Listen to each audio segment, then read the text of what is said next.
여기 40번의 여름을 벌과 함께 보낸 농부가 있습니다. 양봉업은 단순하게 생각하면 꿀을 생산하는 업입니다. 근데 좀 폭넓게 생각한다고 하게 되면 산과 들을 포함하는 업인 것이고 친환경 복합 영농이라고 할 수가 있겠습니다.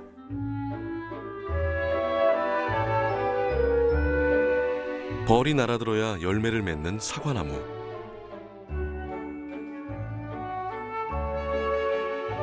다른 농부는 40번의 여름을 사과와 함께 했습니다. 사과나무는 비움입니다. 한날은 태양이 뜨겁게 내리쬐다가 다른 날은 비가 퍼붓는 변화무쌍한 얼굴의 여름. 40번의 여름은 그들에게 어떤 의미였을까요?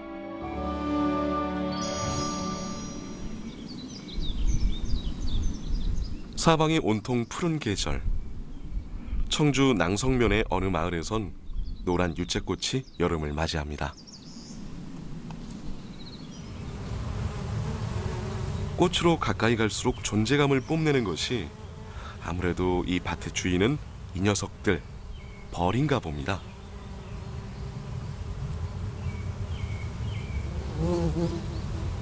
꿀이 많은가 보다.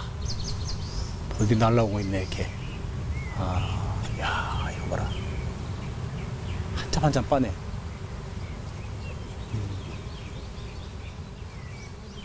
꽃가루도 많이 달았다 다리에다가. 노랗게. 여기도 이 유채꽃에서 꿀과 꽃가루를 많이 이렇게 수집하고 있네. 지금 노랗게 다리 다는 건 꽃가루고 또 이제 꿀은 이렇게 대롱으로 해서 이제 위에 저장을 하죠. 이 꽃가루 많이 나와야지만 이제 벌들이 육아가 잘 돼서 금방 번식을 많이 할 수가 있어요. 김대립 씨는 이 밭에서 40번의 여름을 맞이합니다. 3대째 토종벌을 키운 토종벌 농장이 돼요. 할아버지 아버지가 전혀 농약 없이 친환경이라는 용어가 나오기 이전부터 친환경적으로 이제 가꾸고 해온 그런 농장입니다. 꿀벌이 봄부터 가을까지 꽃이 계속적으로 있어줘야 되는데 어떤 시기에 많지만 어떤 시기에 없는 7, 8월 같은 무민기가 나옵니다. 그런 시기에 이제 꽃을 이렇게 심어줌으로써 꿀이 벌들한테 저장이 되고 잎벌이가 되고 그래서 또 가을에 또 풍미할 수 있는 이제 그런 과정이 되는데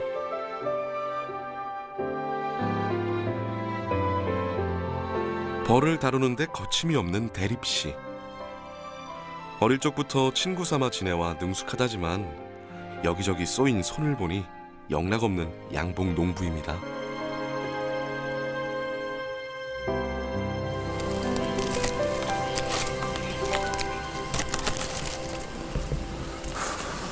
편하게 잠깐 내려서 하겠습니다.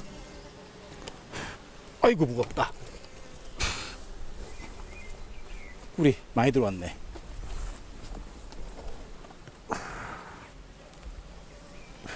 이 벌통 안에는 10,000마리 정도의 벌들이 살고 있습니다.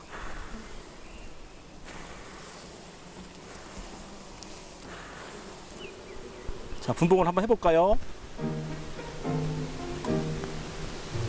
이거를 앞에다 놓는 게 좋을 것 같습니다. 이라니까 편할 것 같고 기스토를 딱 떼서 여왕벌이 있나 없나 찾아서 여왕벌은 분봉한 쪽으로 가면 안 되니까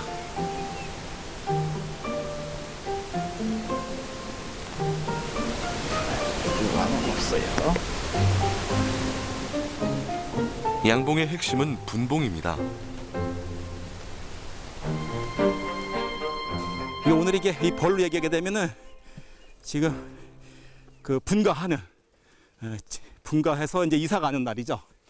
그래서 지금 한 집에 대가족이 살다가 오늘 지금 총 4집이 되는 겁니다. 그래서 이제 4집에 또 각각 가장이 한 마리씩 이제 여왕벌도 만들어지고 일벌도 만들어지고 숫벌도 만들어지고.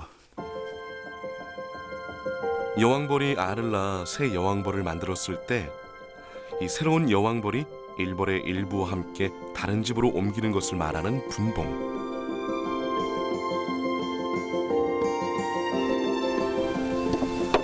그래서 새 집이 만들어지는 순간입니다.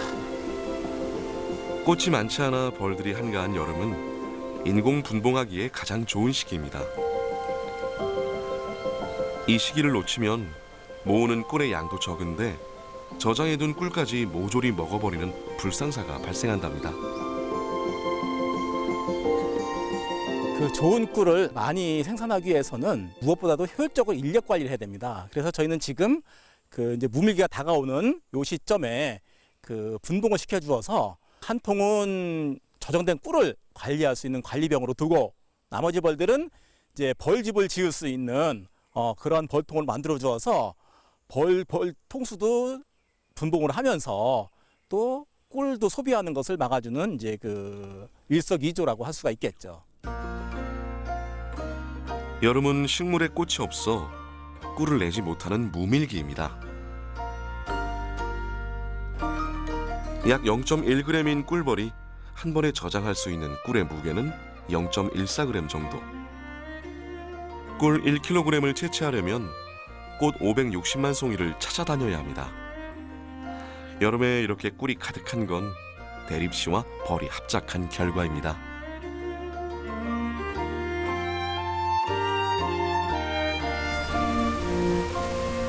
분봉을 위해서는 여왕벌이 태어나는 방, 왕대가 필요합니다. 요게 여왕벌집이고 세 통 분봉했으니까 세 개를 넣어줘야지만 이제 분봉이 완료가 되는 거겠죠. 예. 이제 일벌 만들어 놓고 그다음에 여왕벌 한 마씩 넣어주게 되면은 완벽한 세 통이 만들어지는 겁니다. 유일하게 알을 낳는 능력을 가진 여왕벌은 그 벌떼의 우두머리입니다. 각 집에는 반드시 한 마리의 여왕벌이 있어야 하는데 문제는 새로운 여왕벌이 태어나 여럿이 되는 순간 싸움이 시작된다는 겁니다.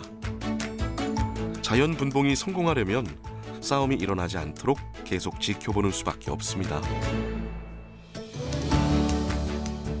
분봉이라고 하는 것은 벌들이 한 4월 말부터 6월 말까지 근 한 2개월에 거쳐서 하는데 보통 9시부터 오후 5시까지 벌통 앞에서 벌통을 쳐다보고 있어야 돼요. 언제 벌이 분봉을 해 나갈지 모르기 때문에 그러다 보니까 아버지가 이제 학교 다닐 때 그 분봉 시기가 되게 되면 꼭 벌을 보라고 해요.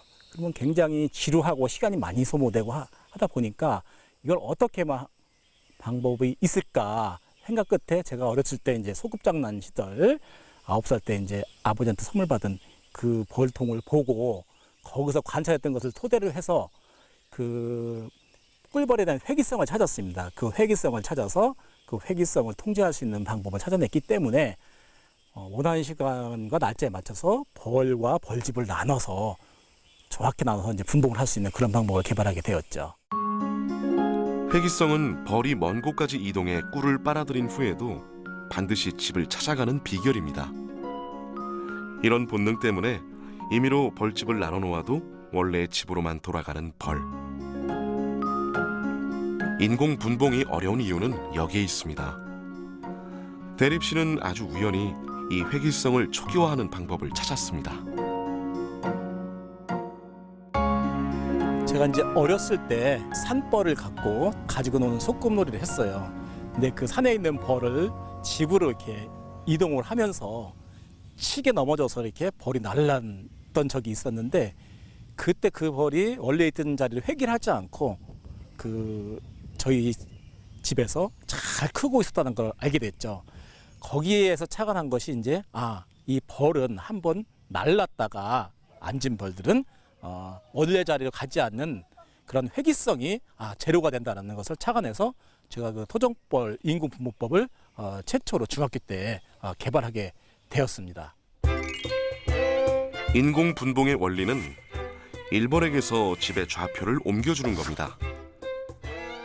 기존 벌통의 여왕벌과 일벌 모두를 하늘로 날린 후 이 중 일부 일벌을 새로운 통으로 옮겨줍니다. 그리고 이 통에 새로운 여왕벌을 넣어주면 그 집을 자신의 집으로 인식한다는 것.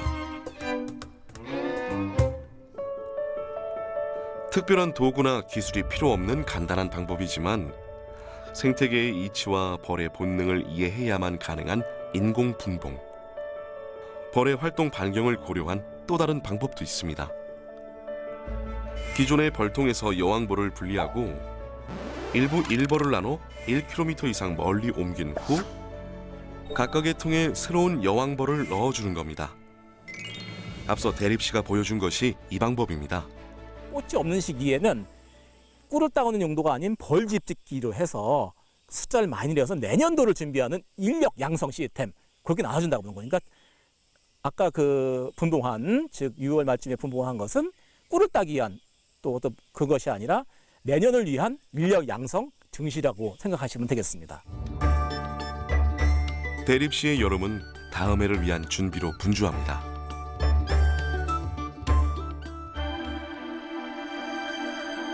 고랭지에 위치한 사과밭에도 여름이 찾아왔습니다.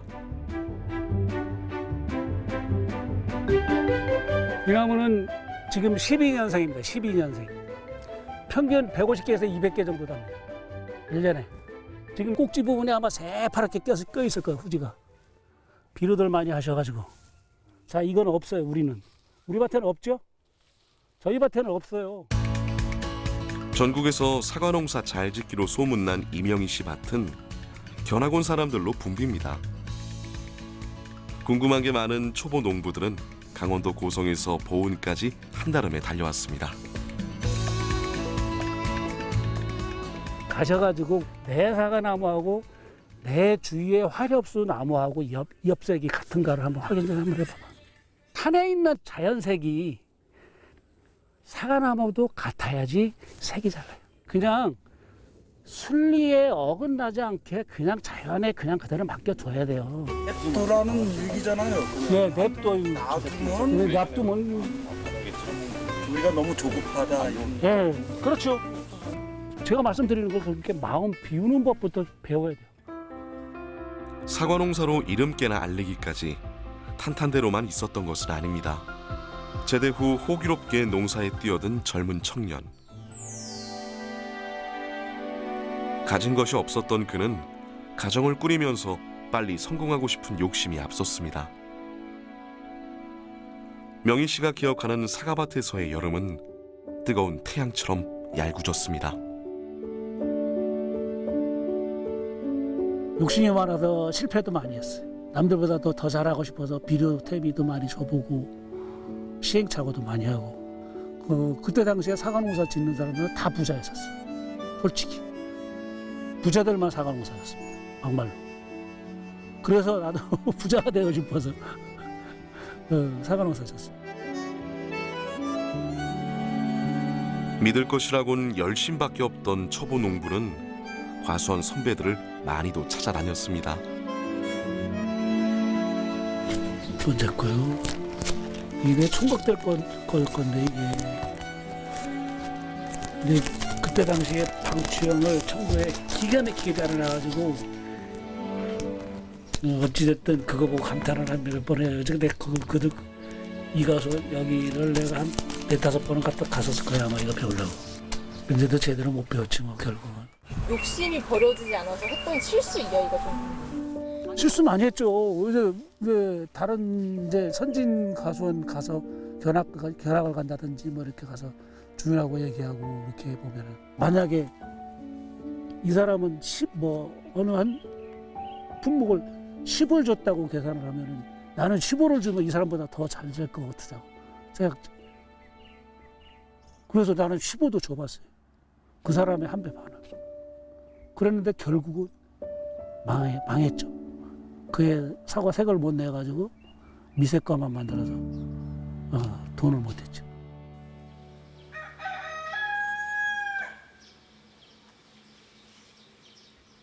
농촌의 하루가 일찍 시작되는 건 농작물이 농부의 발소리를 듣고 자랐기 때문입니다.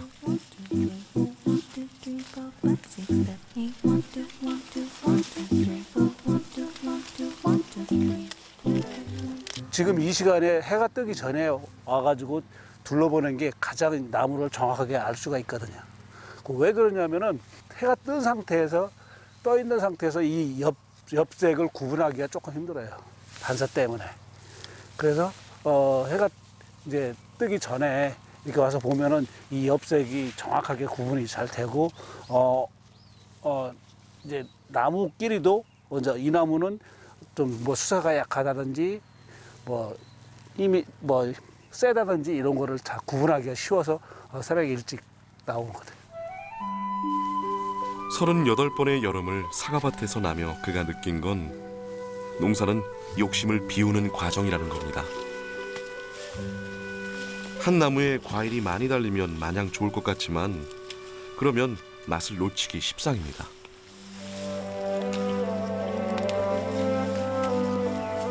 맛있게 만들 수 있는 한계가 있어요. 그래서 만약에 이 10개 정도를 달면은 맛있는 사과가 생산되는데 내가 욕심 때문에 한 15개라든지 20개를 단다든지 이렇게 하면은 나무한테 무리를 줘가지고 제대로 맛있는 과일이 생산이 안 되죠.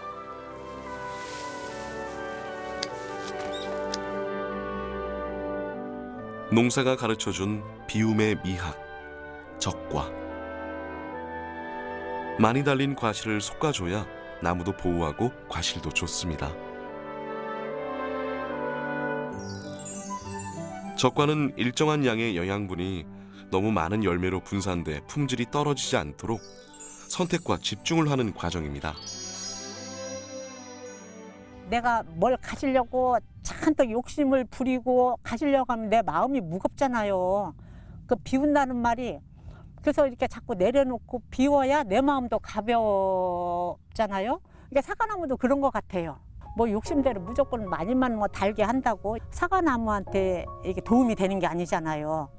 아 그래 너 사는 거나 우리 사람들 인생 사는 거나 같구나 하는 생각을 해요. 순리에 따라 얘네들도 어쨌든 사는 거예요. 어쨌든 순리에 그냥 역행하지 않고 우리나 얘네들이나 그렇게 사는 게 잘하는 것 같고 그게 옳은 것 같아요.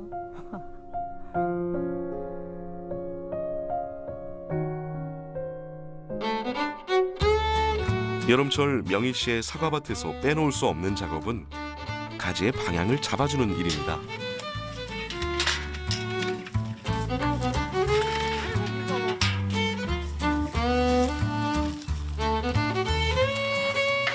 사과밭에서 이렇게 목을 이렇게 쳐들고 일을 하잖아요. 이게 목주름이 덜하지 않을까요? 이거 효과가 있는 거래요. 수고로움을 웃음으로 넘기는 여유. 은순 씨는 사과밭의 또 다른 명수입니다. 하늘을 향해 자라나는 가지의 방향을 일일이 땅으로 바꿔주는 작업은 말은 이렇게 해도 꽤 고된 일입니다. 이걸 이렇게 느려뜨려 주는 거야. 이렇게 느려뜨려 주면 이 공간이 막히지가 않죠. 여기가 그죠? 이렇게 하면은 과범무 해가지고 햇볕도 가리고 이렇게 되죠. 그럼 이렇게 느려뜨려 놓으면 햇빛도 잘 들어가고 이렇게 인위적으로 얇게 느려뜨려 주는 거예요. 연약했던 가지가 단단해질 때까지만 달아줘야 하는 추. 농부가 수고하는 만큼 과실은 좋아집니다. 밭에서 나무를 보고 있자면 자꾸만 할 일이 눈에 띕니다. 봄부터 한다고 했는데도 자꾸만 햇빛을 가리는 가지들이 눈에 밟힙니다. 명희 씨는 가지 하나하나를 가지런히 정리해 줍니다.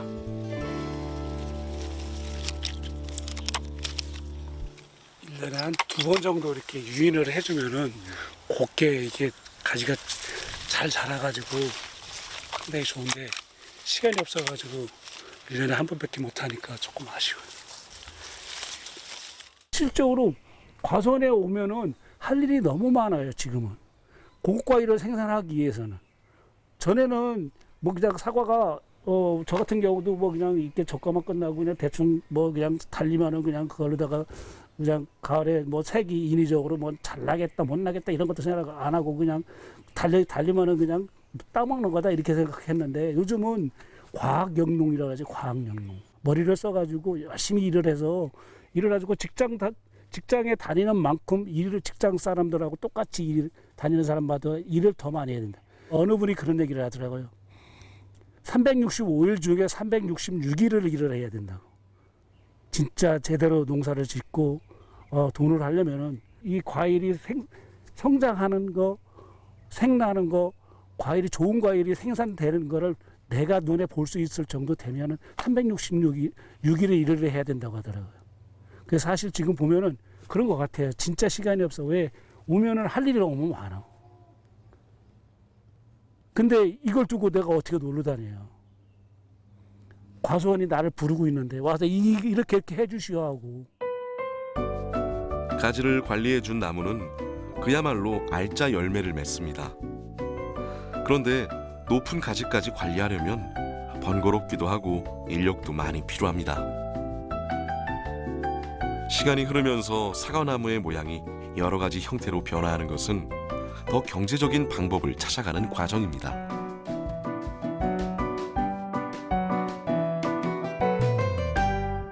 옛날에는 나무 형태가 도표로 이렇게 뭐 그림을 그린다 하면 한 사각형 뭐 이렇게 그냥 사각형의 나무에다가 나무 이제 수영이 있다가 수영의 변천사가 점점 더 좁아지면서 위로 키우고 방추형이 원뿔형이 됐다가 지금은 또 이렇게 개심 자연 형식으로 다 이렇게 햇볕을 잘 볼 수 있게 골고루 햇볕이 들어가게 만들어주는 그런 수영으로 변천이 되는 거죠.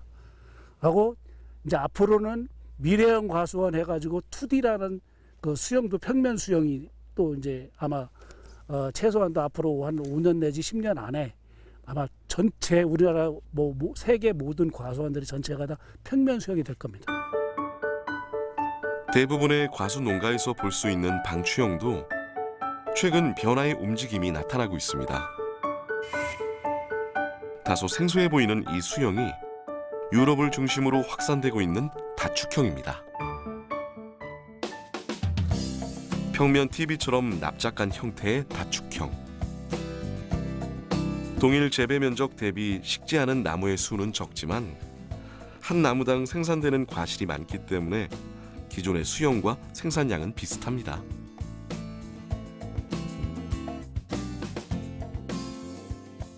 자, 여기서부터 여기까지 몇 개 정도 닮은 되겠어요? 20개, 5개. 5개에서 10개를 단다고 계산하자고요.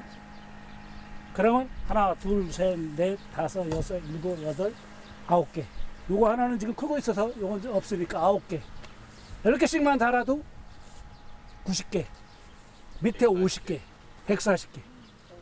매년 4년 차에. 지금 제가 기르는 그 수영의 그 사과는 지금 3년 차면 10개 정도밖에 안 다는데 이건 지금 굉장하잖아요. 그래서 대단하다 이런 생각이 드는데 참 굉장합니다. 설명을 듣고 보니 모양은 낯설지만 왜 이런 수형이 개발됐는지 납득이 됩니다.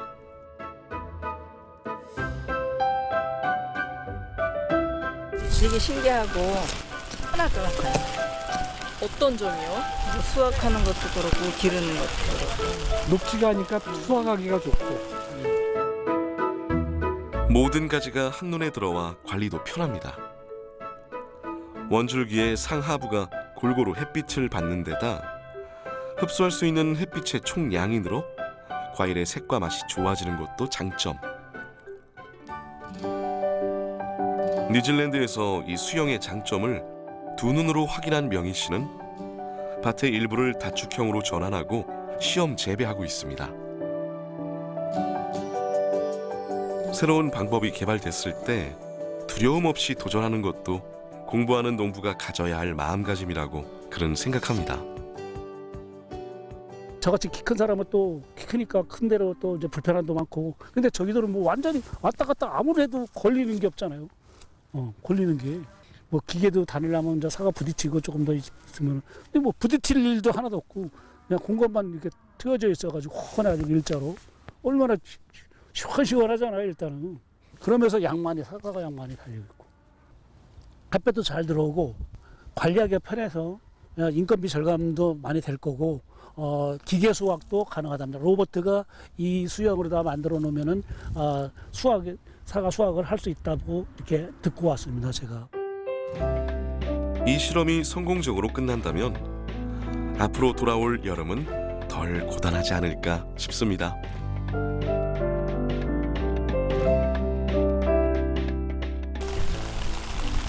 벌써 40일 이상 가물어가지고 얘네들도 스트레스를 많이 받고, 남한테는, 우리 식물한테는 보약 같은 단비라고 해야죠.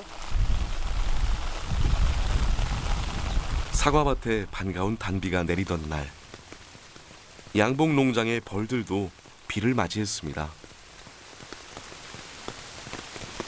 원한다고 하게 되면 적당히 밤에 많이 오면 좋아요. 꽃이 폈어도 비가 너무 많이 오거나 너무 가물어 버리면 꽃은 있어도 향이 없어요. 즉 꿀이 없다는 거죠. 그럼 꿀 생산을 할 수가 없습니다. 장마 기간 같은 경우에는 계속해서 비가 너무 많이 와버리면은 정말 그 벌한테는 엄청나게 마이너스고 굉장히 생산성이 떨어지겠죠.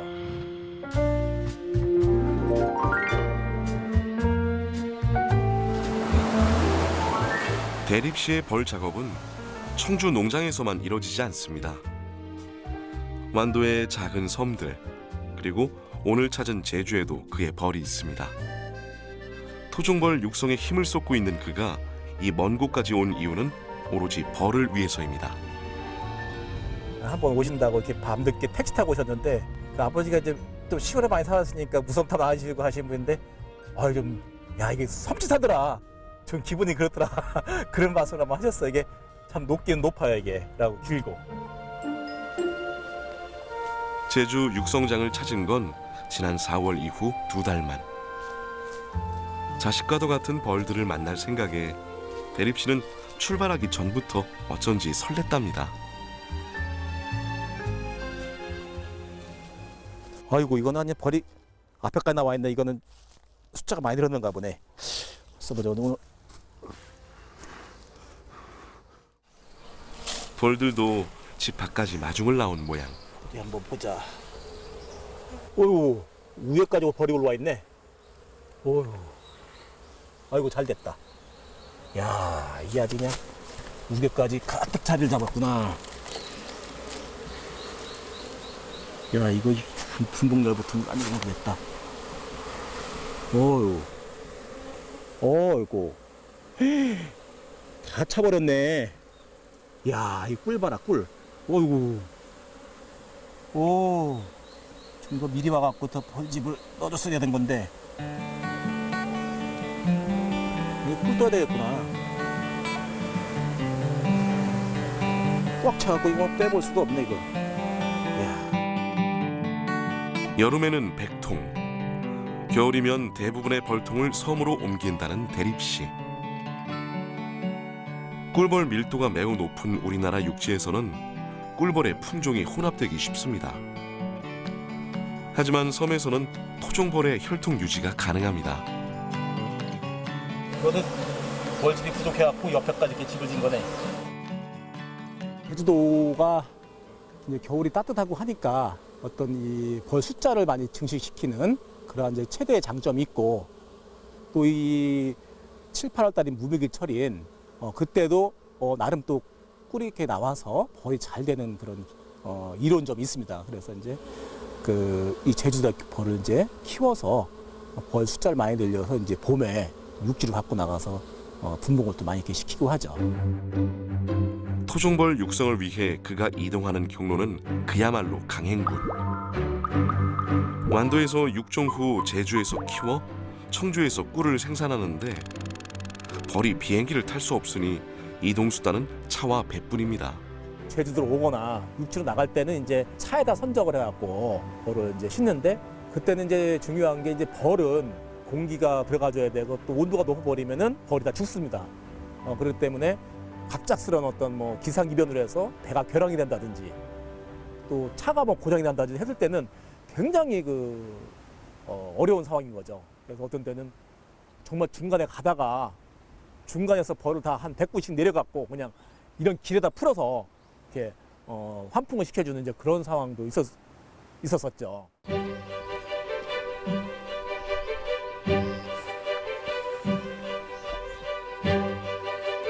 탐방길을 걷는가 했더니 점점 숲으로 들어가는 대립씨.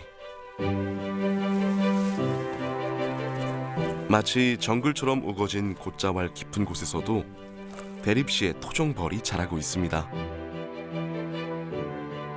바이러스로부터 격리된 완도의 섬에서 육종한 토종벌은 제주에서도 가장 청정한 곳에 자리를 잡았습니다.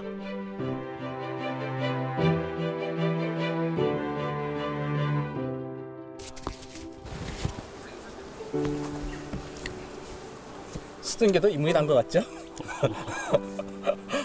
오늘은 좀 쓰시네요. 오늘은 날씨가 좀 약간 흐려갖고 벌들도 이제 죽해수가 높습니다. 그래서 약간 공격적으로 될 수도 있기 때문에 미리 이렇게 좀 방어를 하기 위해서 썼습니다. 집을 떠나 완도와 제주를 오가며 토종벌에 몰두한 기간이 꼬박 3년.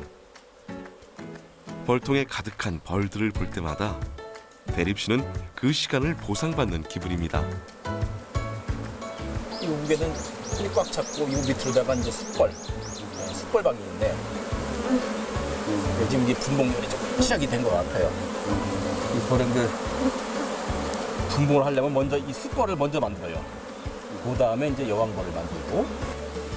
근데 이게 지금 여왕벌 집인데 이게 지금 끝이 짙은 갈색, 커피 색깔이 나요.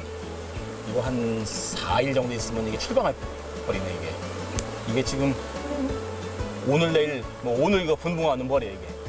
보니까 이게 아차였으면 또 이거 한 통 산으로 도망갈 뻔했네 이거. 집 밖까지 나온 벌들을 놓칠세라 얼른 꿀장을 채워주는 대립 씨.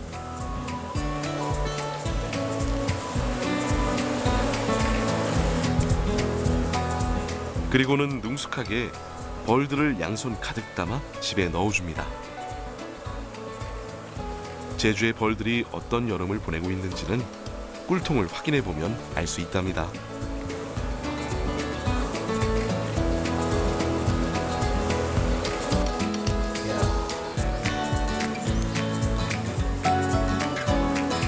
도저히 이거 안 먹고 일을 못 하겠어. 맛을 봐야 되겠어.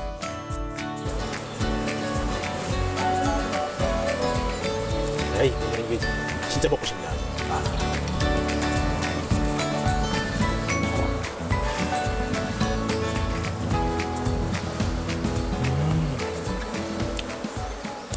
이게 제주도로 안 올 수가 없는 거예요, 곶자발을. 이 맛을 올려갖고. 요게 지금 금방 들어온 거야, 이게. 어제 들어온 것 같아갖고, 이게 좀 수분이 약간 높은 편이야, 약간. 그래서 이제 바짝바짝바짝하죠, 이게. 봄부터, 한 2월 말부터 거의 11월까지. 예, 사실 육지에서 11월이면 이제 눈이 온다. 그런 상황인데, 여기서는 활발하게 이렇게 수밀 활동을 해요. 그러니까 어떤 꿀을 모을 수 있는 기간도 길고, 또 그 기간이 되다 보니까 또 굉장히 다양한 어떤 꿀이 들어올 수 있어요. 근데 아무리 또 어떤 온도가 따뜻하다고 하더라도 이런 식생이 또 미련이 다양하지 않으면 의미가 없는 겁니다. 대립 씨가 토종벌 육성장으로 곶자왈을 선택한 건 이곳이 자연 그대로의 모습을 간직하고 있기 때문이었습니다. 제가 이 곶자왈과의 인연이 시작된 것은 이제 꿀벌이 낭충 봉화 부패병으로 해서 멸종 위기로 갔죠. 그래서 이제 꿀벌을 지키고 복원시키기 위해서 이제 제주도를 왔고, 또 거기서 보니까 이 자연환경 국민신탁에서 꿀벌 살리기 어떤 그린 캠페인 사업을 하고 있었어요, 보니까. 근데 딱 보는 순간 이 꿀벌의 피난처, 꿀벌의 어떤 보금자리, 그런 곳으로 참 적지다. 그렇게 해서 정말 이 환경도 지키면서 꿀벌도 지키는 같이, 그래서 우리 생태계도 지키는 어떤 그런 의미를 갖고 시작을 하게 됐습니다. 2010년 대한민국 양봉업은 전대미문의 위기를 겪게 됩니다. 낭충봉화 부패병이라는 전염병이 돌면서 전국 토종벌의 98%가 폐사한 겁니다. 당시 초토화된 양봉산업이 80%가량 회복되기까지 걸린 시간은 무려 12년. 벌은 인간에게 많은 생각을 하게 했습니다. 안 되니까 이걸 어떤 탈출하기 위해서, 복원시키기 위해서 할 수 있는 거 다 한 거죠. 그 과정에서 또 굉장히 많은 걸 배웠고, 또 그러다 보니까 섬도 가다 보니까 이게 섬에서는 또 이런 어떤 환경 문제도 있구나, 이게. 또 그런 것도 배웠고, 그러다 보니까 거꾸로 내가 지금 이제 아는 것보다는 내 모르는 게 더 많고 배워야 될 게 더 많구나. 정말 엄청나게 커졌다가 엄청나게 작아지는 상황이 됐고 또 많은 걸 배울 수 있는 기회가 됐어요. 그러니까 어떤 꿀벌이 굉장히 우리 자만하는 우리 농가에 또 우리 어떤 정부에 아주 신선한 충격을 주고 계기를 준 게 아닌가 생각이 듭니다. 이게. 꿀벌이 사라지면 인류도 사라진다는 말을 가벼이 여겨서는 안 된다는 것을 보여준 낭충봉화 부패병. 양봉산업의 위기를 가져온 것이 낭충봉화 부패병이었다면 과수산업에는 과수화상병이 있습니다. 위기를 극복한 벌과 달리 사과 재배 농민들은 여전히 과수화상병으로 인한 시름을 앓고 있습니다. 충북 사과 연구회 임원들이 코로나 이후 2년 만에 회의를 열었습니다. 본인 스스로 그냥 잘라가지고 묻어야 돼. 방법이 없어. 신고하면 뭐하는 거야. 기편성이 나타나는 화상병 걸려서 이제 앞으로 그렇게 되는 거고. 올해는 안 왔어요. 작년에 왔을 때 작년에 어상촌 어상촌? 네, 그쪽에 금원강가가 생겨가지고 5월부터 6월 꽃이 피고 가지가 자라는 시기에 주로 확산하는 과수화상병. 지난해 충북에서만 246건이 발생했습니다. 농가들한테는 사실 실적으로 어렵게 보상이라든지 규모가 큰 사람들은 가운데 걸리면 가운데가 뻥 뚫리는 경우가 생기기 때문에. 과수화상병이 발생하고 나면 그 나무는 뿌리까지 모두 뽑아 매립해야 합니다. 세균성 질환이기 때문에 뽑아낸 자리에는 한동안 나무를 못 심는다는 것도 문제. 예방 정보나 치료법이 없어 농민들의 애를 태웁니다. 충북 농업기술원에서는 이에 대응할 수 있는 방법을 연구 중입니다. 과수화상병 정황성 사과 대목인데요. 제네바에 있는 이제 대학이라 지를 따서 이제 지대목이라고 이름을 지었거든요. 그래서 G11, 30, 41, 202, 210이 있는데 주로 접을 붙여 키우는 사과나무에서 그 바탕이 되는 나무를 말하는 대목. 충북 농업기술원에서는 과수화상병으로부터 안전한 대목 개발에 박차를 가하고 있습니다. 이 대목에서는 감염이 되지 않고 이 대목에서는 그 가지만 이제 잘라내면 되는 전이가 되진 않거든요. 그래서 접수를 접목했을 때 전이가 되지 않기 때문에 매몰 처리하지 않고요. 가지만 자르면 돼요. 가지만. 감염된 가지만 네, 그 몸통은 그냥 살려두고. 네 맞습니다. 사과 연구회 회장을 맡고 있는 만큼 새로운 대목의 개발은 명희 씨에게도 반가운 소식입니다. 지게통 대목이 보급되면 뿌리까지 뽑지 않고 가지만 잘라내면 되니 농민들의 손해가 덜할 겁니다. 더군다나 지게통의 대목은 기존의 농가가 사용하고 있는 대목에 비해 추위에도 강합니다.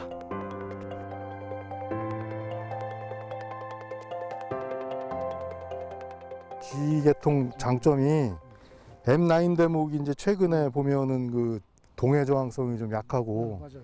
날이 많이 추워지면 얼어 죽는 단점이 좀 있어요. 동해 약하거든. 네, 근데 이제 요거 이제 그 미국에서 이제 그런 단점까지도 이제 보완을 해갖고 만들어서 나온 품종이기 때문에 동해 때문에 엄청나게 많이 지금 매년 지금 예, 많이 죽는 사람들은 뭐 10% 20%까지 막 예, 죽는다고 그렇습니다. 하더라고. 지금 요즘 이제 많이 이제 기후가 많이 변하니까 더 마찬가지로 이런 식으로 되는데 어쨌든 지금 동해의 저항성을 상당히 많이 가지고 있다는 그 자체만 해도 뭐 대단한 그 인력이라든지 이런 소모도 좀 덜 할 거고.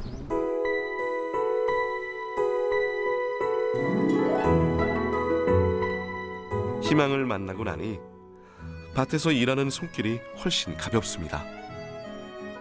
다시 일상으로 돌아와 사과나무와 함께하는 명희 씨.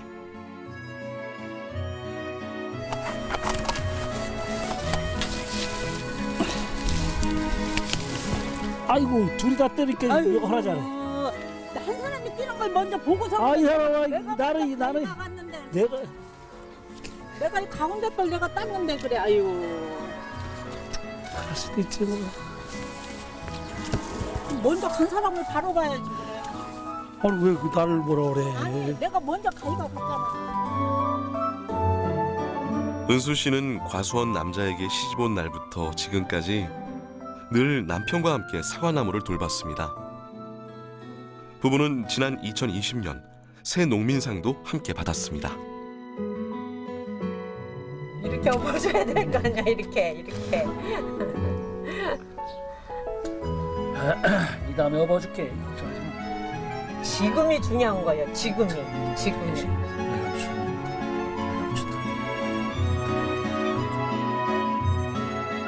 저 처음에 결혼을 하니까 그 전해에 12짝을 땄다고 그러더라고 사과를. 이 사과에서만 수입이 얼마 안 되니까 전에는 남편이 이제 트랙터 갖고 다른 집에 일을 많이 했죠. 논일을 많이 했어요.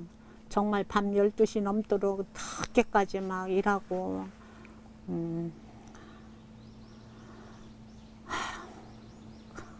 그래도 어쨌든 이렇게 묵묵히 뭐 나 힘들다 뭐 이렇게 크게 이렇게 티를 내지 않는 사람이에요. 이게 뭐든 항상 그래도 이렇게 솔선수범하는 사람.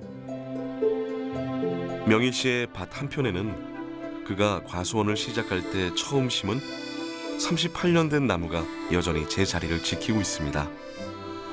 고맙게도 열매도 매년 맺습니다. 여기 대부분의 나무는 저보다 나이가 한참 많아요. 저보다 4살, 5살 정도 더 많은 나무들이다 보니까 그러니까 얘네 보면서 그냥 흔적을 느끼는 거죠. 특히나 이런 데 보면 이런 옹이 같은 데도 보면은 이제 본인 손으로 이제 다 자르신 거겠지만 실상 이거 한번 자를 때 고민 엄청 많이 하셨을 거란 말이죠. 여기서 나오는 사과가 20kg 콘티로 해서 적어도 2-3개씩 나온다고 치면 이거를 한번 잘라내기가 농민 입장에서 쉽지가 않거든요. 근데 그걸 안 잘라내면 좋은 사과가 안 나와요. 그리고 새로운 가지도 안 나오다 보니까 이런데 지나가면서 볼 때마다 그런 생각해요. 진짜 고민 많이 하고 잘랐겠다. 아버지에 이어 사과 농사를 짓겠다며 고향으로 돌아온 큰아들. 재홍 씨는 나무들을 볼 때마다 아버지가 나를 키우듯 이 나무들을 키웠겠구나 생각합니다.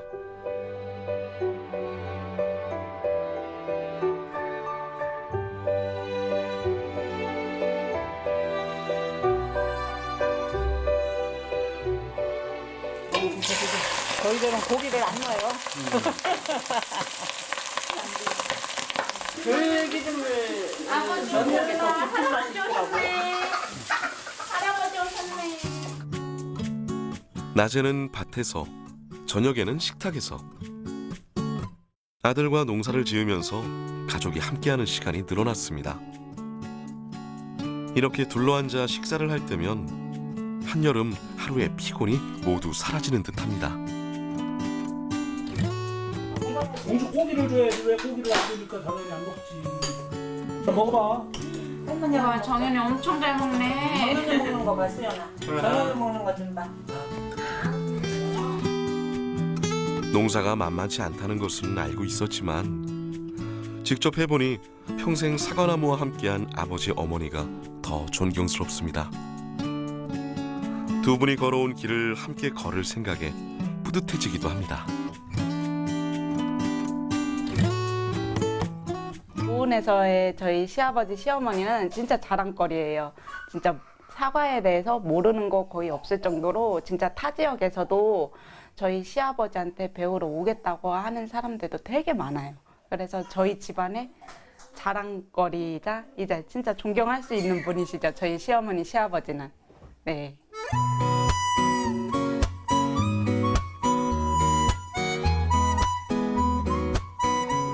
대립시의 유채꽃 밭엔 손님들이 찾아왔습니다. 다정하게.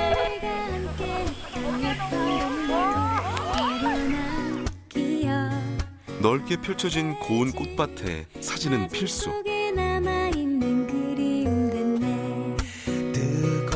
그런 거 예쁘다.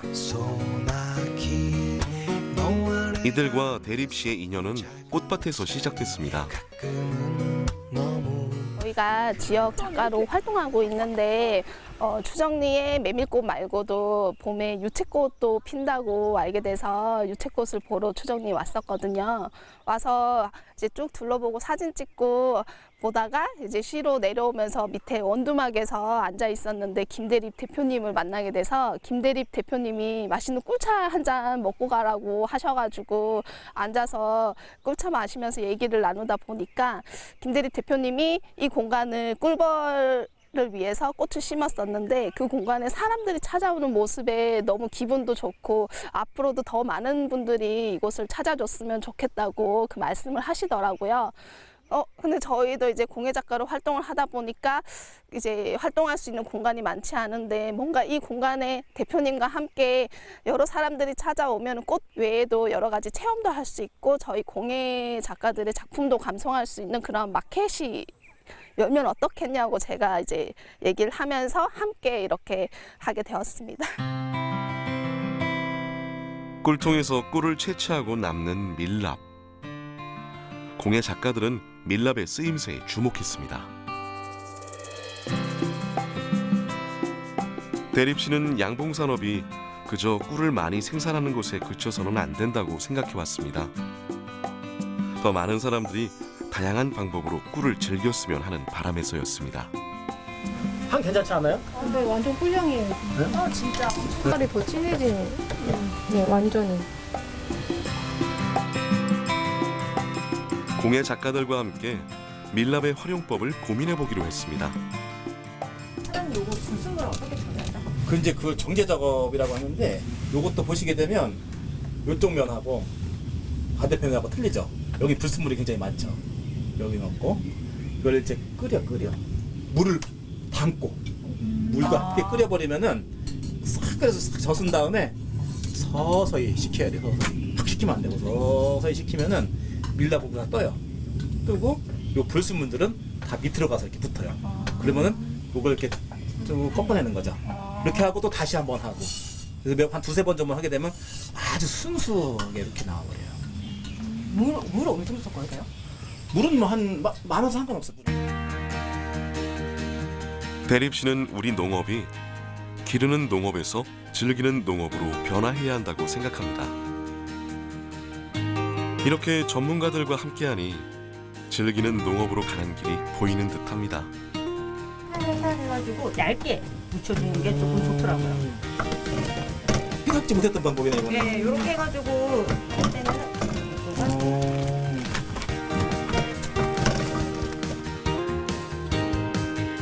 밀랍의 방부 기능이 이렇게 사용된다니 평생 벌과 함께해온 그에게도 새롭습니다. 우리가 먹다 남은 뭐 과일이나 채소 같은 거를 이렇게 넣어서 이렇게 하면 이게 랩처럼 손으로 부르면 이렇게 딱 굳어요. 이거 냉장고에 보관하면 돼요. 아. 예.